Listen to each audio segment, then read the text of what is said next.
Lanterne Rouge Cycling Podcast, the recap of UAE Tour Stage 2, the individual time trial around Al Hudayriyat Island, 12.1 kilometers long. It is pancake flat, and it's not an out and back, it's a loop with actually a few sharp corners in it.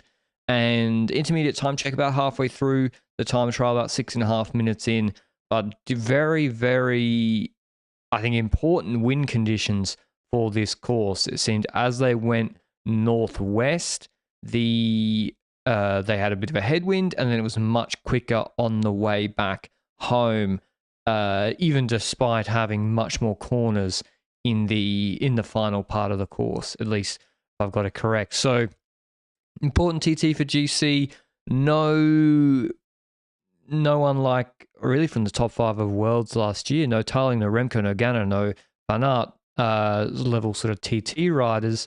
But yeah, we're looking at the start times for all the riders, Benji, and we can't really figure it out. Normally, what's the normal go with the TT that isn't a prologue? You just go in order of your GC position. Yeah, opposite to the order of GC, if I recall correctly.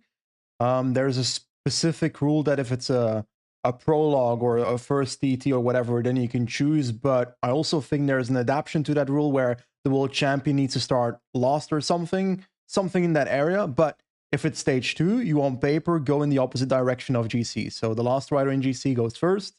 But apparently that was not the case today, because one of the riders in this time trial said that after the stage, they chose their order of their team based on the weather conditions, and the weather conditions that said rider said, we'll spoil towards the end of the podcast who that rider was, but he said that there was supposed to be more wind towards the end of this time trial. And I'll be honest, I felt like there was a bit of a difference between the first riders and the last riders in the time they took in the first half versus the last half, just visually, but I couldn't tell it from like the flagpoles at the finish line whether the wind had picked up or nothing. So I don't know if it really picked up, but it might have.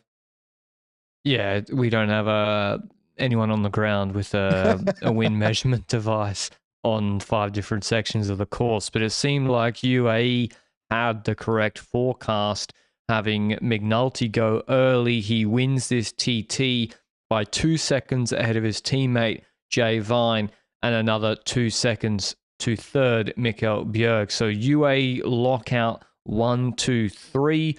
All of those riders went earlier than, I would say, favourites, other contenders for the stage, like Cavagna, Johan Price Pedersen, Tobias Foss. And yeah, very, very strong TT from McNulty.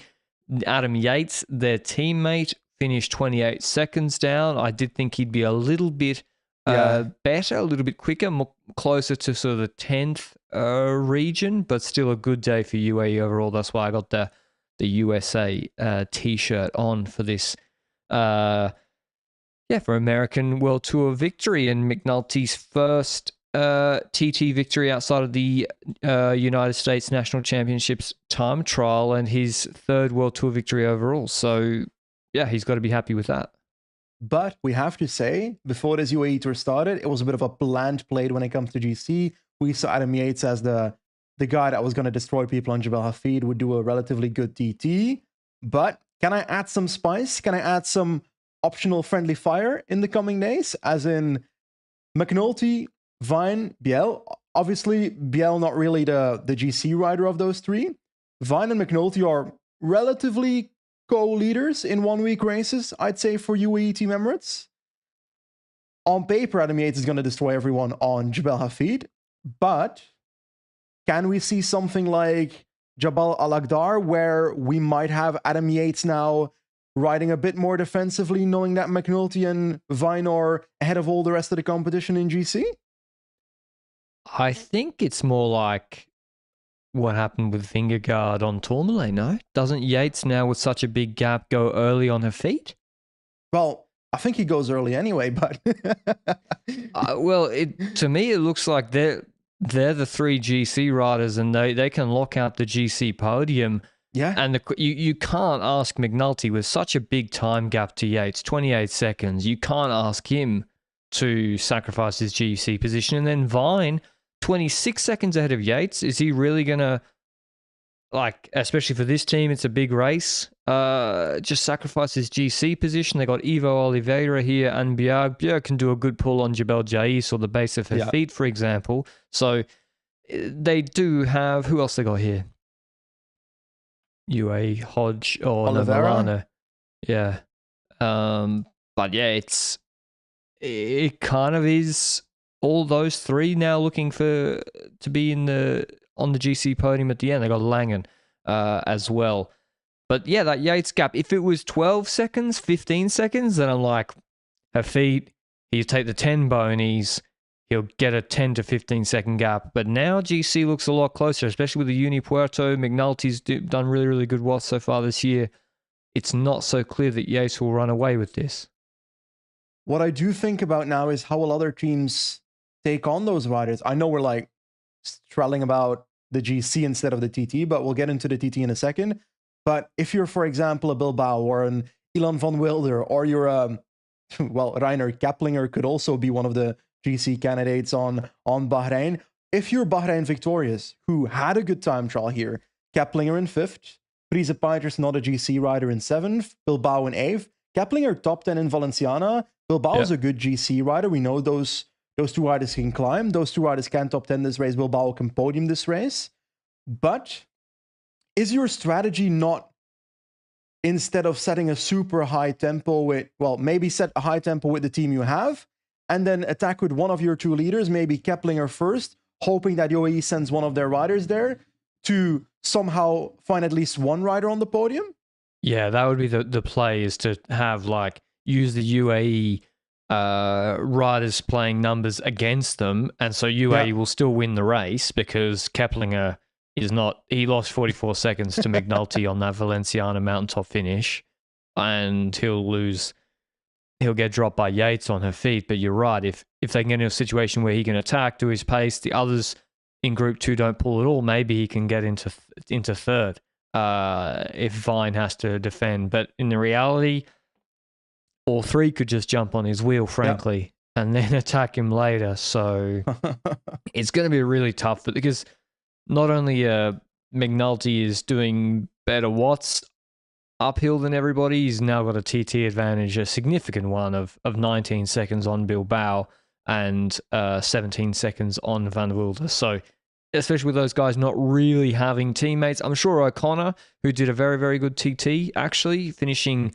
he also did it in the, we're just going to assume it's the, less preferable weather conditions. We don't know that for sure, but he came 9th in this TT. I was not expecting that on a flat TT, so that's a good start for him.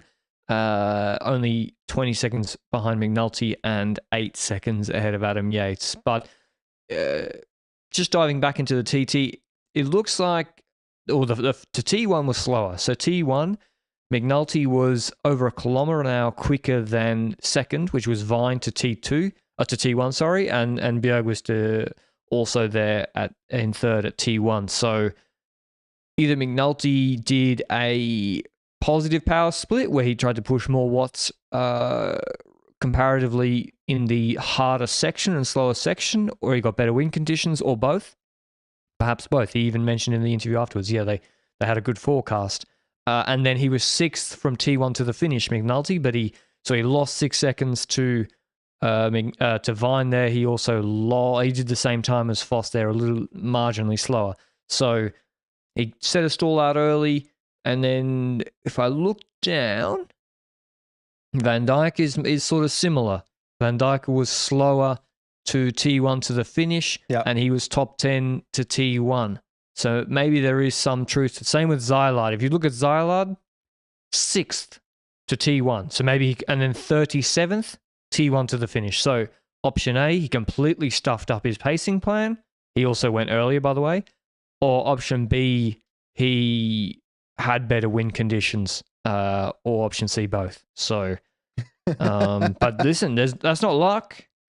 It's not luck. If you have the better if you know the forecast, you put your riders in the best slots and then they perform. That's part of this. Exactly. That's an important factor. And then you look at Tobias Vos, who goes at the end of the time trial, and you see in his time trial that he doesn't lose any time in the second half of the TT compared to McNulty, but in the first half, he's basically losing, I think, around 14 seconds, roughly. So you see that in the harder part, he's losing more time, and then you ask yourself, if it's different wind conditions, if Vos would have started earlier, would he have been closer to McNulty? We don't know that. It depends on whether there actually were different wind conditions or not. A lot of ifs in this one, but I will say when it comes to Tobias Vos, I think it's time that we kind of put the World Championships performance aside and look at Vos with a new baseline of being a top 5 to top 10 World Tour ITT rider. Because if we keep comparing Vos's ITTs towards World Champion winner, then we'll never be happy with his performances. We'll always be disappointed.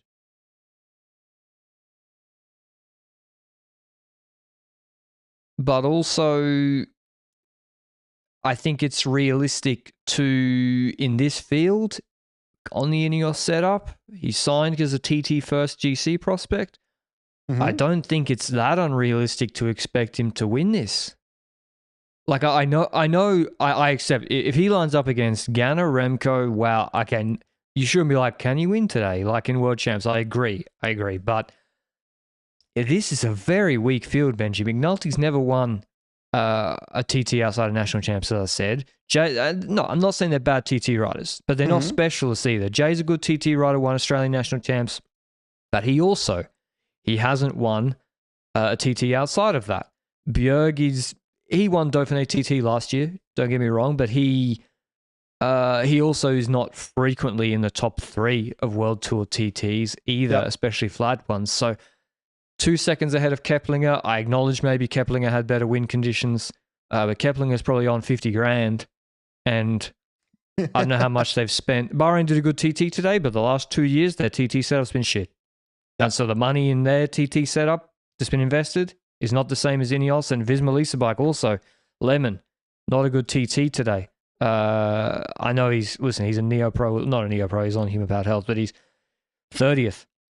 I was expecting more from him. And their best rider was Van Dijk, so maybe they got the weather prediction wrong, or the riders weren't good enough, or the setup wasn't good. But yeah, they didn't have a good TT today at all, Visma Lease Bike.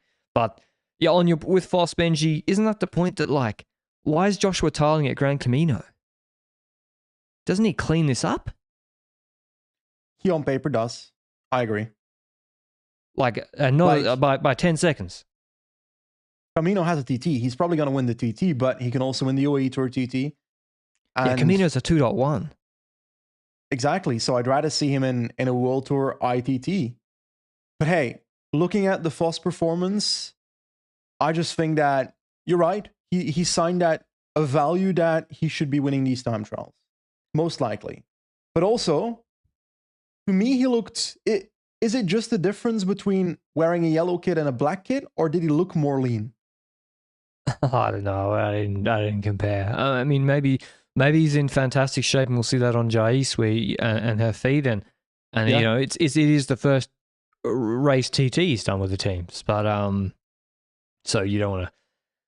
But yeah, it's compared to the prologue in Romandy last year. I was thinking, well, if he does that performance, he should be going close here. But also, McNulty's flying at the moment, so he's tough to beat, and he probably has a better win slot, as we're guessing. But yeah, on that point with Tarling, he'll probably still win, but that's not a flat. It's not a flat TT in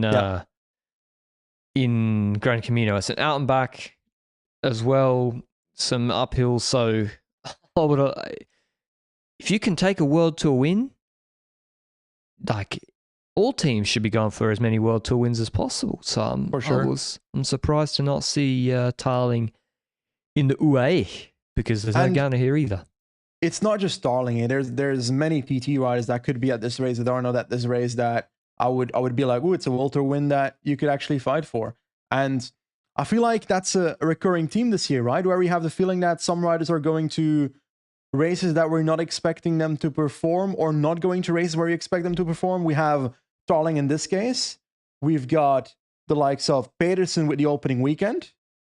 Like that, we had like, I swear I've had like a list of 10 riders in the last week that thought has come up with me in the last few. Like Delina not going to Kuurne, I think that's on the same page. I think are riders focusing so hard on their main goals that they're leaving victories that are valued at something to decide at the cost of potentially not getting that big win? Yeah, like Kung, for example. I can understand Kung not doing UAE Tour because he wants to do opening weekend. Yeah. That makes sense to me. But yeah, like Ghana doing Algarve against Remco instead of here, or Tarling doing Gran Camino instead of opening weekend or UAE Tour. These scheduling decisions in terms of maximizing wins don't make much sense to me. Now, maybe there's a plan in place that we're not privy to, obviously, as well. So that means it's not optimal to do UA. Maybe the travel or the lack of difficult stages, because Algarve obviously had a lot more difficult stages than they have in the UA Tour. I don't know. But it was, compared to previous years, as I've said before, not to take anything away from McNulty, but I was surprised other teams didn't line their riders up for it is a World Tour win. But McNulty, maybe they wouldn't have been able to beat him because he's flying at the moment. One GC at Valenciana, which was his biggest GC win to date. He'd not won. He won Sicily back in 2019, but then winning Valenciana ahead of Vlasov and Hindley and co. And then now winning this TT and perhaps even winning this race overall, he could win his first GC World Tour win. I'm not sure Yates will be able to put enough time into him unless he takes bonies on Jace. So is GC McNulty here, Benji? Is GC McNulty here? Of course. But not for you. I mean for European races. Do you believe in GC McNulty? Oh, okay. Well, yeah, obviously for GC here, he looks almost the favorite now. Yeah, I still believe Adam Yates will win the race, but I agree that they're probably going to clean the podium now. Yeah. But that being said, GC McNulty, it's a difficult one. As in, a 1 week race in February plus podiuming UAE Tour is a first step towards it, I would say. I think his consistency in Grand Tours is still lacking. I want to see it at a higher level 1 week race first, whether it's a Dauphiné, whether it's a Swiss. Swiss is maybe one where we could see something like that. And would you reckon that Paris-Nice is the one that we're looking at for McNulty? Because he's going against Jorgensen and so forth, against, I completely forgot what the start list of Paris-Nice looks like, by the way, but it's Roglic. It's the kind of parcours where I would expect if McNulty wants to be a GC rider, he should be doing well. Yeah, there's the Mont Broe. That's a tough one for me, but it's a really good parcours for McNulty. Notwithstanding rain and crosswinds, which I don't think is his best thing, but there are no long climbs and there are a lot of steep 7 to 12 minute climbs where he is an absolute killer. So I think it's a really, really good parcours for McNulty. There's a team time trial. UAE will... Who will they have? Pretty good TTT team, but there's also Almeida there. I think an ITT would have actually, frankly, been better for him. For the team of UAE in general, because they are going once again with Almeida, Sivakov, and Vine in there, and McNulty. And isn't Paris-Nice the race where they've got the TTT where you can finish with a solo rider now? Is that now the new rule there? And Poggy did drop like a watt bomb at the end sprinting. UAE, Team Emirates can't do this with 4 leaders at the start. This can be good. I think I think they should send Vine to Tirreno because, like, why? I mean, it's only provisional, but why are there 6 climbers on this list? Do they know that the race starts? It's called the Race to the Sun for a reason. The weather's dog shit the first 3 days, and there's usually crosswinds south of Paris, and it's shit. And so I wouldn't send 6 summer riders who are climbers. Would you expect Pollitt here? Yeah, I don't know where he's going, but I would, especially because Vine. I would send Vine to Tirreno and probably one of Sivakov or Almeida to Tirreno, and then Finn I would send to Paris-Nice because he's better on the 10-minute climbs than the long ones after high fatigue like in Tirreno. So it's kind of like their tour team. I like. there's half the race that this team isn't suited for. But yeah, I don't know why we're doing a Paris-Nice preview. I guess there's only so much you can talk about it. UAE World Tour time trial. But no, it is. McNulty does look for these 1 weeks. It makes sense. Like it makes sense that McNulty with a shitload of power. He's not 60 kilos. He's more like 70. He can do a good TT. He's done extremely good climbing performances before in like Fort Ardèche or Périgord stage.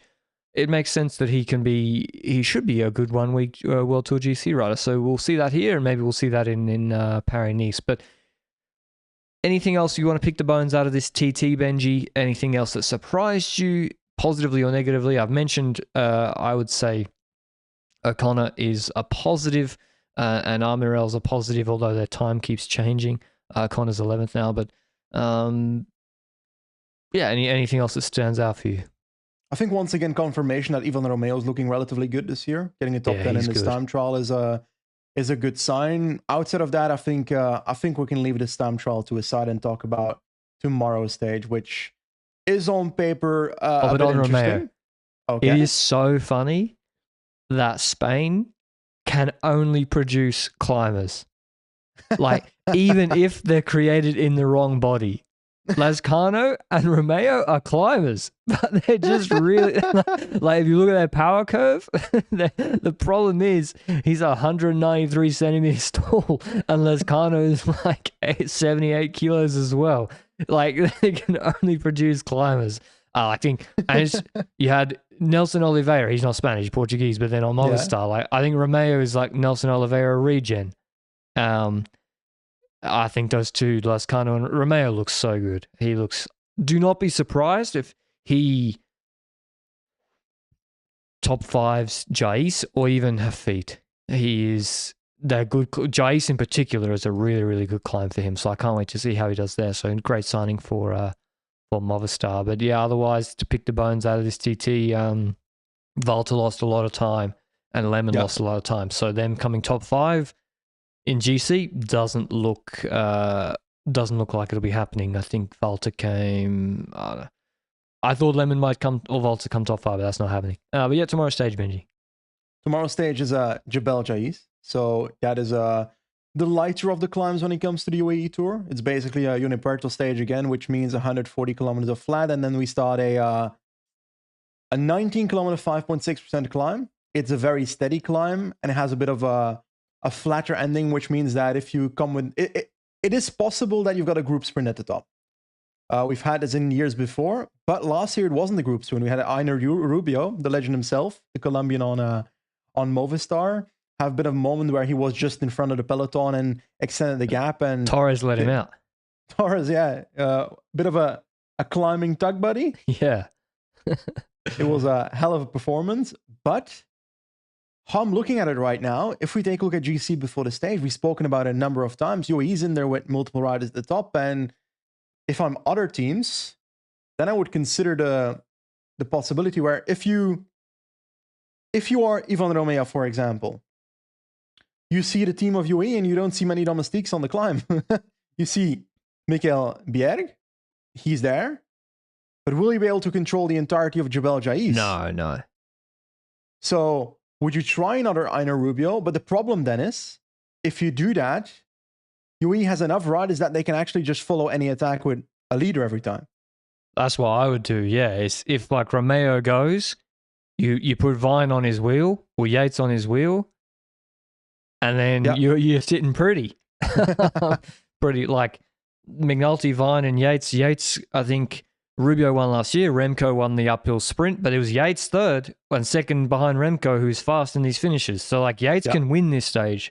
McNulty can win this stage. Vine can win this stage if they attack and play their cards right. Like Vingegaard won on this finish by going with like 1.5 Ks to go or so, maybe less when Lushenko was solo.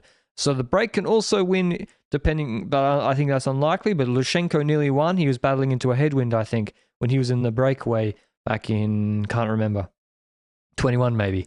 I think so it's Van Wilder. They got Jan Hirt. Jan Hirt maybe makes the climb hard and thins it out for Van Wilder. Van Wilder won on Foya or Malhau. Like he's got a decent kick on this sort of finish? Broe lost a minute 12 in the TT. Van Wilder or Heert? Heert. Heert, yeah. Van Wilder did a really good TT. Yeah. So yeah, Heert will be to his side, and maybe they'll go. If I was them, I would make Heert pace and try and get rid of one of the 3 UAE riders and get Van Wilder some bonies. Would be because then he'd be on.